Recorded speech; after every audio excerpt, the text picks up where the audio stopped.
नमस्कार श्रोता। इन दिनों में हम पुराने नियम के ऐतिहासिक पुस्तकों का सर्वेक्षण कर रहे हैं और यहोशू की पुस्तक में तीसरी बार प्रवेश कर रहे हैं, जो ऐतिहासिक पुस्तकों का पहला पुस्तक है। जैसे हमने पिछले 2 चरण में देखा था कि यहोशू की पुस्तक विश्वास का बड़ा उदाहरण है और गिनती की पुस्तक के विपरीत है। गिनती की पुस्तक अविश्वास का एक बड़ा उदाहरण है, परंतु यहोशू की पुस्तक विश्वास का अखंड उदाहरण है। जैसे जैसे हम इस पुस्तक में आगे बढ़ेंगे, हमें विश्वास का अलग अलग तस्वीर मिलेगा। जब हम विश्वास के परिदृश्य को पूरा करेंगे, तब हम अंत में एक अच्छी जानकारी को प्राप्त कर सकेंगे। अभी तक हमने देखा कि विश्वास बहुत ही व्यावहारिक है। अध्याय 5 के अंत में हमने विश्वास के अध्यादेश को देखा। जब यहोशू को यरीहो के विषय में युद्ध की योजना दी गई, यह युद्ध की योजना उसके विश्वास की एक बड़ी परख थी, क्योंकि सेना का वह एक प्रभावशाली अगुवा था। परमेश्वर ने उसे स्पष्ट रूप से युद्ध की योजना दी और यह यहोशू का विश्वास था और परमेश्वर की योजना थी, जिससे वे यरीहो शहर को जीत सकें। इब्रानियों की पत्री बताती है कि यरीहो की शहरपना विश्वास के द्वारा गिर गई। सो यहोशू के 6वें अध्याय का अर्थ व सार यही है। इस पुस्तक को हम विश्वास का व्यवहारिक बात कह सकते हैं। युद्ध का निर्देश यह था कि उसे उस कार्य को करना था और उससे विजय प्राप्त करना था। यहोशू और सभी लोगों ने यरीहो के चारों ओर 13 बार चक्कर लगाए और परमेश्वर के आज्ञाकारी बन गए। हमने कहा कि जब हम यहोशू और यरीहो के युद्ध के विषय में देखते हैं, तो विश्वास बहुत ही व्यवहारिक है। हमने ये भी कहा कि विश्वास चलता है, विश्वास कार्य करता है और विश्वास विजयी बनाता है, और यही है विश्वास का व्यवहारिक कार्य। फिर 7वें अध्याय में हम वह कहानी पढ़ते हैं जिसे हम विश्वास का रूप कहते हैं। जब यरीहो शहर अद्भुत रूप से जीत ली गई, तब इस्राएली प्रजा ए शहर में प्रवेश करते हैं। यह शहर एक बहुत छोटा शहर था। वे सेना की एक छोटी दल को उस शहर में भेजते हैं ताकि वे उसे अपने अधिकार में कर लें। परंतु ये इस्राएली सेना अपने शत्रुओं से हार जाते हैं और भागने लगते हैं। ए के रहने वालों ने उनमें कई पुरुषों को मार डाला और अपने फाटक से उनका पीछा करते हुए उतराई में उनको मारते गए। जब यहोशू यह सुना, तो वह मुंह के बल गिरकर पृथ्वी पर सांझ तक पड़ा रहा। मित्र, यहाँ पर यहोशू ने जब यह बात सुना, तो उसने क्यों ऐसा किया? क्यों वह पृथ्वी पर मुंह के बल गिर पड़ा? इसका उत्तर यह हो सकता है, उन्होंने यरीहो की युद्ध में विजय प्राप्त तो किया, क्योंकि यहोवा उनके संग था और यहोशू इसे जानता भी था। तभी ए के लोगों ने जब उनकी सेना को मार डाला और उन्हें पराजित कर डाला, तब परमेश्वर उनके संग नहीं था या परमेश्वर की आशीष उन पर नहीं थी। और यहोशू इस बात को जानता था कि यह सेना की समस्या नहीं है, पर यह उनकी आत्मिक समस्या है। परमेश्वर ने उससे कहा कि इस्राएली लोगों ने पाप किया है और मेरी वाचा को तोड़ दिया है। उन्होंने अर्पण की वस्तुओं में से कुछ ले लिया, वरन चोरी भी की है और छल करके उसको अपने सामान में मिला दिया है। इस कारण इस्राएली अपने शत्रुओं के सामने खड़े नहीं रह सकते। एक बार मैंने एक अच्छे व्यक्ति से एक बात सुनी। उसने कहा, यदि बैंक असफल हो जाती है या प्रधान मोटर असफल हो जाता है, तो यह अकारण एक बुरा समाचार है, परंतु यह किसी के प्रार्थना मीटिंग का कारण नहीं है। यदि किसी के द्वारा परमेश्वर का कार्य रुक जाता है क्योंकि उनके पास पैसा नहीं है या कोई और अन्य कारण है, तो इससे यह प्रमाणित होता है कि परमेश्वर की आशीष उस पर नहीं है और उसने अपना हाथ उस पर से हटा लिया है। तब परमेश्वर के कार्य का अगुवा अपनी दृष्टि परमेश्वर की ओर करता है, क्योंकि उसी पर हमारी आशाएं रहती हैं कि वह हमारे साथ है, अर्थात नहीं है। जब हमें यह निश्चय होता है कि परमेश्वर हमारे साथ है, तो वह हमारे विश्वास को प्रोत्साहित करता है। मित्र, हम सबों को ऐसे प्रोत्साहन की आवश्यकता है, परंतु यदि हमारे साथ यह विपरीत होता है और हमें यह मालूम हो जाता है कि परमेश्वर की आशीष हमारे पास नहीं है, वो हमें छोड़ दिया है, तो हमें यीशु की तरह मुंह के बल गिरकर प्रभु से प्रार्थना करनी चाहिए जब तक वह हमें मार्ग न बताए। जब यीशु को यह पता चला कि उसकी सेना ए के लोगों द्वारा हरा दिया गया है, तो वह मुंह के बल गिरकर क्यों प्रार्थना करने लगा। जब इस्राएली प्रजा यरीहो शहर को जीतकर अपने अधिकार में कर लिया, क्योंकि कनान देश का प्रथम शहर यरीहो था, सो सारी आमदनी उन्हें परमेश्वर को देना था और उन्हें चाहिए था कि वे उसे याजकों को दें, परमेश्वर के दासों को अर्पित करें, अर्थात वे अपना 10वां अंश परमेश्वर को दें। शब्द 10वां अंश का अर्थ हमने व्यवस्था विवरण में देखा था कि इसका मतलब यह नहीं कि 10वां अंश, किंतु सभी चीज का प्रथम 10वां अंश। हमारे प्रत्येक वस्तु का प्रथम 10 वस्तु परमेश्वर का है। व्यवस्था विवरण के अनुसार दशमांश का उद्देश्य यह था कि लोगों को सिखाओ कि वे अपने जीवन के प्रत्येक क्षेत्र में हमेशा परमेश्वर को प्रथम स्थान दें। इसलिए जब उन्होंने पहली बार शहर को अपने अधिकार में कर लिया और उससे विजय प्राप्त किया, तो परमेश्वर कहता है कि वहां का कुछ भी आय तुम्हारा नहीं है, पर वह सब मेरा है। जब वे लोग यरीहो के युद्ध में थे, तो आकान नाम का एक व्यक्ति ने बाबिलोन के वस्त्र, सोने व चांदी को देखकर प्रभावित हो गया और उसने अर्पण की वस्तुओं में से कुछ ले लिया और उन्हें छुपा दिया। यही उनका पाप था, क्योंकि उन्हें निर्देश दिया गया था कि वे वहां की कुछ भी वस्तु न लें, परंतु उसने लिया, उसने चोरी की, उसने झूठ बोला और परमेश्वर के साथ विश्वासघात किया। इसलिए उन्हें एक के प्रथम युद्ध में पराजय होना पड़ा। जैसे हम परमेश्वर के सामने यीशु के मुख को देखते हैं, तो हम पाप के विषय में कुछ सीख सकते हैं। इस कहानी और मूसा के लाल समुद्र के समय की कहानी से हम कुछ सीख सकते हैं कि ऐसे कुछ समय हैं जहां परमेश्वर की इच्छा स्पष्ट रूप से देखने को मिलता है। यहाँ पर सचमुच में प्रार्थना करना अनैतिक था। पुराने नियम में 2 स्थान हैं जहां पर परमेश्वर ने अगुओं को प्रार्थना करने से डांटा। जब इस्राएली लोग मिस्र से निकलकर लाल समुद्र के पास आ गए थे और मिस्र की सेना उनका पीछा कर रही थी, तब मूसा मुंह के बल गिरकर प्रार्थना की। तब परमेश्वर ने उससे कहा, क्यों तू मुझसे प्रार्थना कर रहा है? इस्राएली प्रजा से कह कि वे आगे बढ़ें। मेरी इच्छा स्पष्ट है, परंतु अभी तेरे लिए प्रार्थना करना अनैतिक है। तू अपने लोगों से कह कि वे पानी पर चलना प्रारंभ कर दें। परमेश्वर ने मूसा को सिखाया कि उसकी इच्छा प्रकट है। सो यहाँ पर मूसा के लिए प्रार्थना करना अनैतिक था, क्योंकि परमेश्वर की इच्छा यहाँ पर स्पष्ट थी। यहाँ पर भी वैसा ही हुआ कि एक के युद्ध के बाद यीशु मुंह के बल गिर पड़ा और उसने अपने सिर पर धूल डाली। परमेश्वर ने उससे कहा, बंद कर ये सब, तू ऐसा क्यों कर रहा है? सो परमेश्वर ने यहाँ पर उससे प्रार्थना करने से डांटा। जब परमेश्वर की इच्छा प्रकट है, स्पष्ट है, तो फिर जानबूझकर प्रार्थना करना मूर्खता है। सो परमेश्वर ने उससे कहा, यह समय कार्य करने का समय है, प्रार्थना करने का नहीं है। फिर परमेश्वर ने कहा, इस्राएलियों ने पाप किया है, उन्होंने मेरी वाचा को तोड़ दिया है, उन्होंने अर्पण की वस्तुओं को ले लिया है, उन्होंने चोरी की है और झूठ बोला है। इसलिए इस्राएली अपने शत्रुओं के सामने खड़े नहीं रह सकते। यदि तुम अपने मध्य में से अर्पण की वस्तु को सत्यानाश न कर डालोगे, तो मैं आगे को तुम्हारे संग नहीं चलूंगा।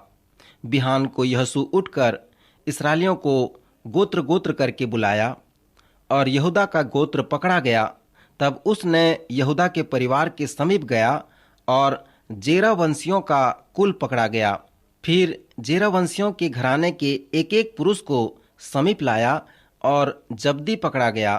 तब उसने उसके घराने के एक एक पुरुष को समीप खड़ा किया और यहूदा का गोत्र आकान, जो जब्दी का पोता था, पकड़ा गया।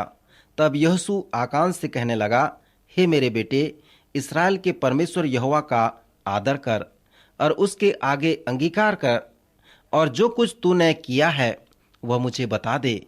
उसने पूरी बात साफ साफ यहोशू को बता दी और कहा, मैंने पाप किया है। सो वह पश्चाताप किया और मन फिराया।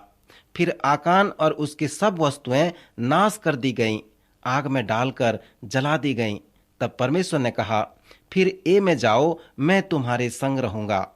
श्रोता मित्र, यहाँ पर आत्मिक प्रयोग क्या है?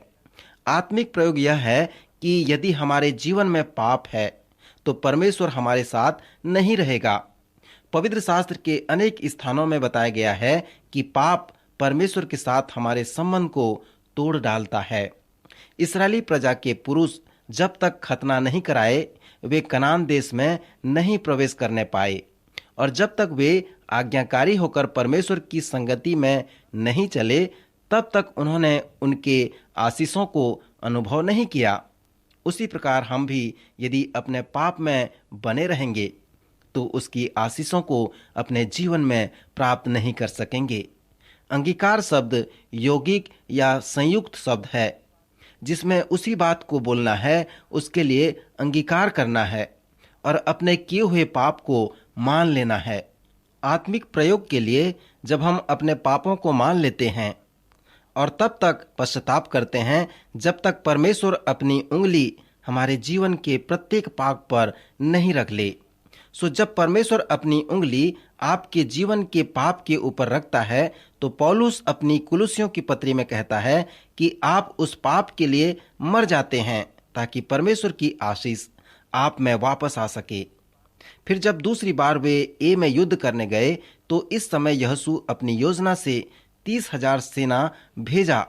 श्रोता मित्र, इस समय परमेश्वर उनके संग था क्योंकि वे अपने पापों से पश्चाताप कर लिए थे और इसके बाद वे ए से विजय प्राप्त कर सके। मैं विश्वास करता हूँ ए का युद्ध हमें यह बताता है कि परमेश्वर हमारे विश्वास को परखता है, क्योंकि परमेश्वर नियम, व्यवस्था और योजना का परमेश्वर है। सो आप एक परमेश्वर के जन होने के नाते उसकी योजना को पाने की आस में रहें। यदि आप उन मनुष्यों में से हैं जिनके पास कोई योजना नहीं है, आप ये नहीं जानते कि आप कहाँ से आए हैं, कहाँ जा रहे हैं और आप कहाँ हैं, तो इसके लिए परमेश्वर को आप दोष न दें। परमेश्वर नियम, व्यवस्था और योजना का परमेश्वर है। सो मित्र, यदि आज आपके हाथ में पवित्र शास्त्र है तो कृपया मेरे साथ यहोशू की पुस्तक उसके 9वें अध्याय को खोलें। यहाँ पर आप विश्वास के अगले उदाहरण और उसके कारण को देखने पाएंगे। विश्वास का जो महत्वपूर्ण तत्व है वो है पहचानना या जानना। विश्वास का जीवन व्यतीत करने की अपेक्षा आपको परमेश्वर की इच्छा जानने की आवश्यकता है। अन्य लोगों की अपेक्षा पास्टर लोग यह प्रश्न पूछते हैं कि कैसे मैं यह जान सकता हूं कि परमेश्वर मुझसे क्या करवाना चाहता है। जब लोग यह वर्णन करते हैं कि परमेश्वर के पास योजना है, उसके पास इच्छा है, परंतु प्रश्न यहाँ पर यह है कि कैसे मैं यह जान सकता हूँ कि परमेश्वर की योजना क्या है और परमेश्वर की इच्छा क्या है। सो इसके पहले कि आप परमेश्वर की इच्छा को जानें, आपको चाहिए कि आप में सर्वप्रथम पवित्र आत्मा हो। तभी आप आत्मिक रूप से परमेश्वर की योजना व उसकी इच्छा को जान सकते हैं और इससे अगुवाई प्राप्त कर सकते हैं। सो ये तभी होगा जब हम विश्वास योग्यता के साथ मसीह के पीछे चलेंगे। शैतान की चाल और उसकी युक्ति यह है कि वह परमेश्वर की सभी बातों का नकल करता है और लोगों को धोखा देता है। वह ज्योति के दूत के रूप में मनुष्यों के पास आता है। यदि आप शैतान के स्वभाव के विषय में सोचते हैं कि वह लंबा है और लाल रंग का कपड़ा पहना हुआ है, तो आप ये जान लें कि आप वहीं पर हैं जहां वह चाहता है। वह चाहता है कि आप इस तरह से उसके विषय में सोचते रहें। मित्र, शैतान की शक्ति बहुत ही वास्तविक है। दुष्ट की शक्ति भी वास्तविक है। आत्मिक आयाम में परमेश्वर की सामर्थ है और दुष्ट की भी शक्ति है। हर एक बात जो आत्मिक है वो सभी पवित्र आत्मा से नहीं है। इसलिए मूसा ने बहुत ही स्पष्ट रूप से जादू, टोना और आत्माओं के विषय में चेतावनी दी है। 9वें अध्याय में आप उन लोगों के विषय में पढ़ते हैं जो गिबोनियों कहलाते हैं। राहाब के जैसे गिबोन के लोगों ने भी अनुभव किया कि इस्राएली सभी लोगों की हत्या करते हुए कनान की ओर बढ़ रहे हैं और वे ये भी जानते थे कि वे विनाश की ओर बढ़ रहे हैं। सो वे अपने पांव की जूतियां और पुराने वस्त्र पहनकर अपने भोजन के लिए सूखी हुई रोटी ले ली और गिलगाल की छावनी में यहोशू के पास जाकर कहने लगे, हम दूर देश से आए हैं, इसलिए अब तुम हमसे वाचा बांधो। उन्होंने ये भी कहा कि हम तेरे दास हैं, हम बहुत दूर देश से तेरे परमेश्वर यहोवा का नाम सुनकर यहाँ पर आए हैं, क्योंकि उसने मिस्र में जो कुछ भी आश्चर्य कर्म किए हैं उसकी कीर्ति हमने सुनी है। तब यहोशू ने यहोवा से बिना सलाह लिए उससे मेल कर लिया और उनसे यह वाचा बांधी कि तुमको जीवित छोड़ देंगे। और मंडली के प्रधानों ने उनसे शपथ खाई। परंतु जब उन्हें पता चला कि वे दूर देश के नहीं हैं, परंतु वे गिबोन के निवासी हैं और कनान देश के ही लोग हैं, क्योंकि इस्राएली लोग उनसे शपथ खाए थे कि उन्हें नहीं मारेंगे, सो वे उन्हें नहीं मार सकते थे, सो वे उन्हें दास बनाकर रखे। किसी ने कहा, शपथ उस पपड़ी या कचौड़ी के समान है जिसे तोड़ने के लिए बनाई गई है। उन दिनों में लोग असभ्य थे, वे शपथ गंभीरतापूर्वक खाते थे, सो वे गिबोनियों का विनाश नहीं कर सकते थे। सो गिबोनियों ने इस तरह का नमूना बनाया जिसे हम यहोशू की पुस्तक में देख सकते हैं। पहली बात जो यरीहो द्वारा स्पष्ट किया गया है, अनेक लोग विश्वास करते हैं कि यरीहो संसार की एक तस्वीर है, क्योंकि संसार आज आकान की तरह वस्त्र, सोना व चांदी की ओर आकर्षित हो रहा है। सो हम उसे देखते हैं, लालच करते हैं और उसे प्राप्त करना चाहते हैं। इस संसार की वस्तुएं हमें आकर्षित करती हैं। सो यरीहो के लिए अनेक हैं जो कहते हैं कि यह संसार की तस्वीर है और संसार विश्वास का बड़ा शत्रु है। जब तक वे एक के महत्व को नहीं समझे, बहुत लोग ऐसा विश्वास करते थे कि ये शरीर को चित्रित करता है। विलियम बारकले के अनुसार शरीर का कार्य मनुष्य का स्वभाव है जो परमेश्वर के बिना सहायता के बनाया जाता है। शरीर अक्सर हमारे पाप के स्वभाव और पाप में आगे बढ़ने से संबंधित है। प्रभु यीशु मसीह ने कहा, आत्मा तो तैयार है परंतु शरीर दुर्बल है। श्रोता मित्र, ये शहर की संपूर्ण कड़ी विश्वास की एक अच्छी तस्वीर की अच्छी अलग बाधा है। जब एक के लोगों ने अपने महत्व को समझा, तब वे इस्राएली प्रजा को पराजित कर दिए। परंतु जब इस्राएली प्रजा वास्तविकता की ओर दृष्टि की, तब वे विजय प्राप्त कर सके। सो यदि हम शरीर को सही महत्व देते हैं, तो आत्मा शरीर से विजय प्राप्त करता है। हमारा झुकाव शरीर के महत्व को समझने के लिए नहीं होनी चाहिए। कभी भी शरीर के योग्यता और सामर्थ्य को हमें महत्व नहीं देनी चाहिए। जब गिबोन के निवासी यहोशू के पास आए तो वे शपथ लेकर आए थे। यह दुष्ट का तस्वीर है, क्योंकि यही है वह तरीका जिसके द्वारा दुष्ट अपना कार्य करता है। वह कहता है, मैं सबसे ऊंचे स्थान का परमेश्वर होऊंगा। मित्र, दुष्ट ज्योति के दूत का रूप धारण करता है। वह कभी भी घिनौने तरीके से हमारे पास नहीं आता, परंतु वह सुंदर और मनोहर रूप से हमारे पास में आता है।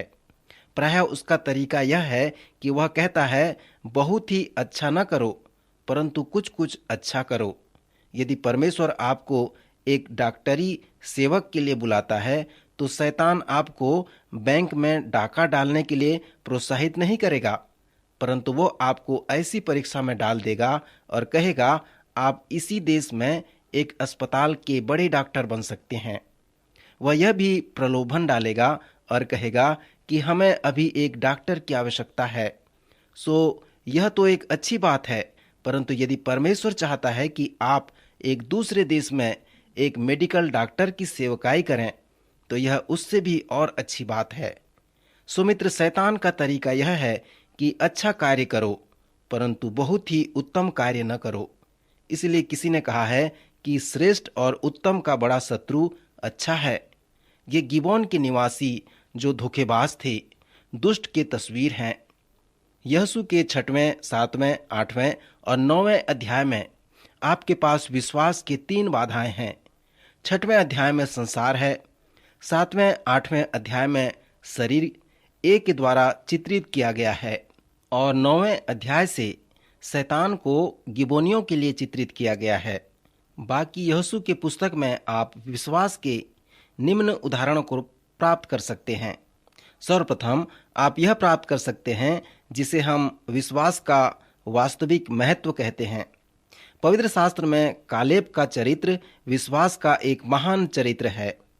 पुराने नियम में इब्राहिम का चरित्र विश्वास का एक महान चरित्र है, परंतु यहाँ पर कालेब का भी नाम आया है।